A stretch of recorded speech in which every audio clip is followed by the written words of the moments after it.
ሰላም ጤና ይስጥልን ክቡራትና ክቡራን የሳኮል ሬዲዮ 90.62 ቤተሰቦች እንግዲህ በሳምንታዊው የምክረ አስተምሮ ከመንፈሳዊ ይዘት የህይወት ምስክርን ይዘን ወደ እናንተ ቀርበናል። አብራችሁን ቆዩ። ዛሬ ልናወራ የፈለግነው ነገር እምቢ ስለማለት ነው ወይም ነው ስለማለት ነው።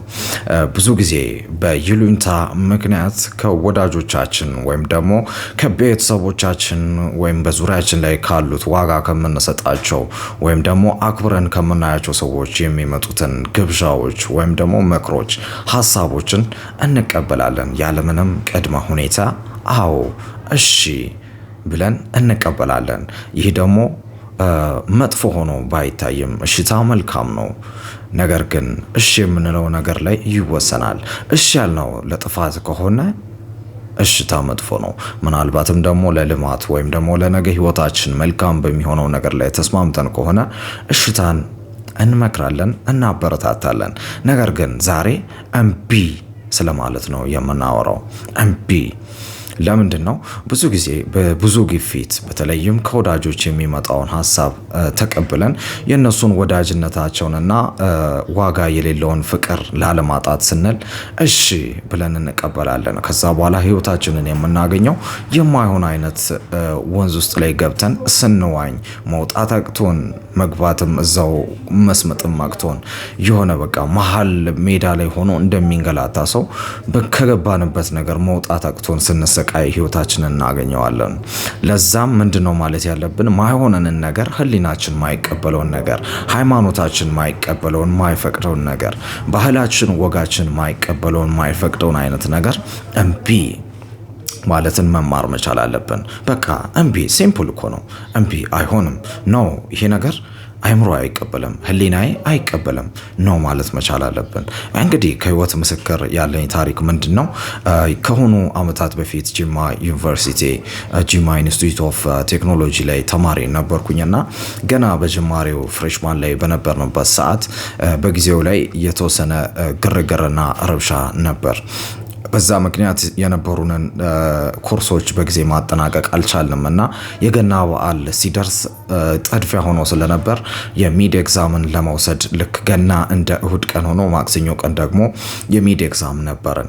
ስለዚህ ወደ ሀገር ቤት ለመመለስ ወደ ተወለድኩበት ወደ እናቴ ምድር ለመመለስ በጣም ከባድ ሆኖ ነበር። ምክንያቱም ረዥም ጉዞ ስለሆነ ሄጄ መመለሱ ጊዜ ይወስዳል።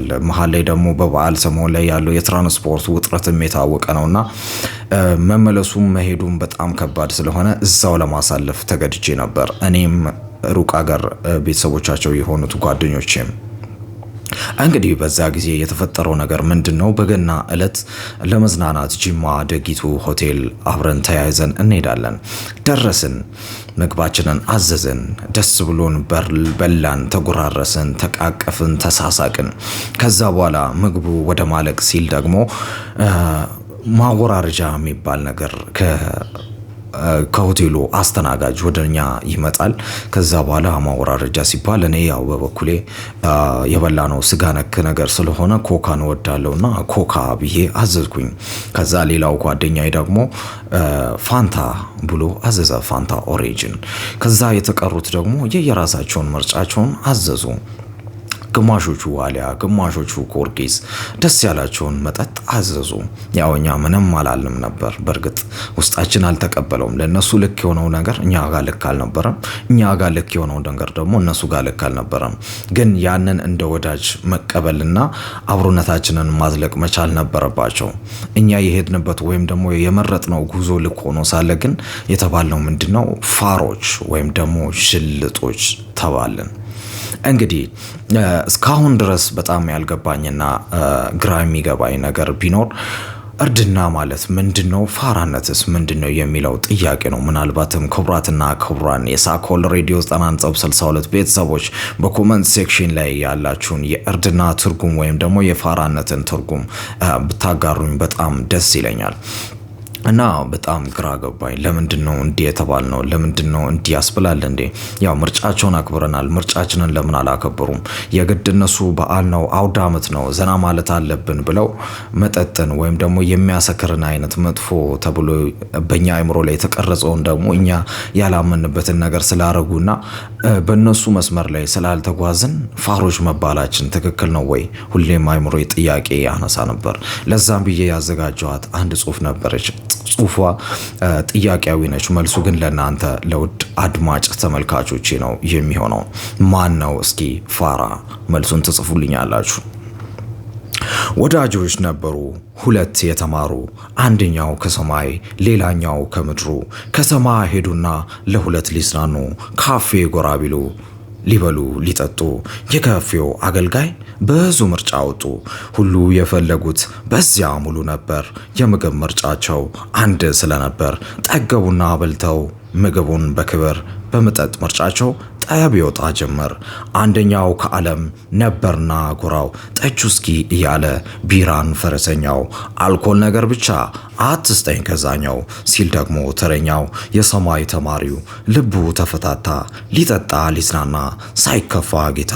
እንበል እስኪ ፈታ በኮካ በፋንታ፣ እንዲህ ያለለታ የስድብ ጋጋታ ስላልተካፈለ ከዓለም ገበታ። ዥልጥ ፋራም ሲባል በምላስ ተመታ። ማን ነው እስኪ ፋራ? ምንድነው እርድና? ወገኔ ፍረደኝ ሁን እስኪ እኔ ዳኛ።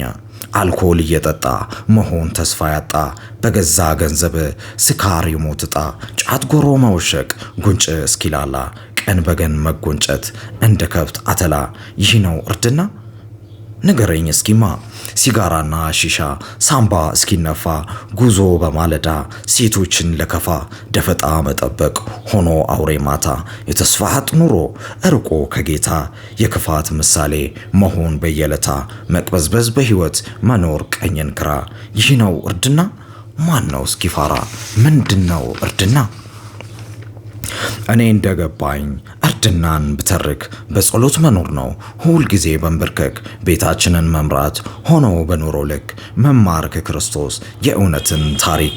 ከኃጢአት መንደር መራቅ መመላለስ በጽድቅ፣ በብርሃን ውስጥ መጓዝ ፈጣሪህን ማወቅ። ፈጽሞ ለማውራት ከእውነት በቀር ከሐቅ፣ ልብ አእምሮን ማጥበቅ በቃሉ መልህቅ። ይህ ነው እርድና መያዝ የጉዞ ስንቅ፣ ከዘላለም አምላክ ስር መሰረት ማጥበቅ። እንግዲህ ወገኔ ከሰማኸኝ ዘንዳ ፍረድ እስኪ በኛ፣ ሆነ የእውነት ዳኛ። ዛሬ በዓል ገና ነውና ወደኛ፣ የተወለደበት የዓለም መዳኛ።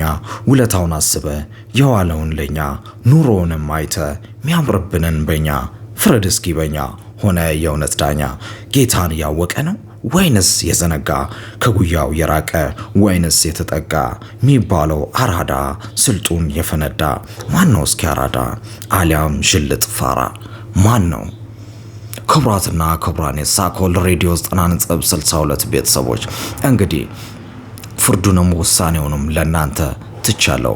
ያ ሁላችሁም የተሰማችሁን ወይም ደግሞ ያመናችሁበትን መልስ ነው ብላችሁ የምትጠብቁትን ነገር በኮመንት ሴክሽን ላይ ማስፈር ትችላላችሁ። ጨዋነቱ እንደተጠበቀ ሆኖ ይህ ሳኮል ሬዲዮ 90.62 ነው። ለዛሬ ከመንፈሳዊ ይዘት ምክረ አስተምሮ ይዘን የቀረብነው ይህንን ይመስል ነበር። እስከ ፕሮግራሙ ፍጻሜ ድረስ አብራችሁን ስለሆናችሁ እጅግ አድርገን እናመሰግናለን። የፕሮግራሙ ዋና አዘጋጅና አቅራቢ እኔ ስንታየው አኖሎ ነኝ። ስላዳመጣችሁኝ በትዕግስት ስለጠበቃችሁኝ እጅግ አድርጌ አመሰግናለሁ። ክብር ይስጥልን። መልካም ጊዜ፣ መልካም ቀን። ሳኮል ሬዲዮ 90.62 ይመቻችሁ።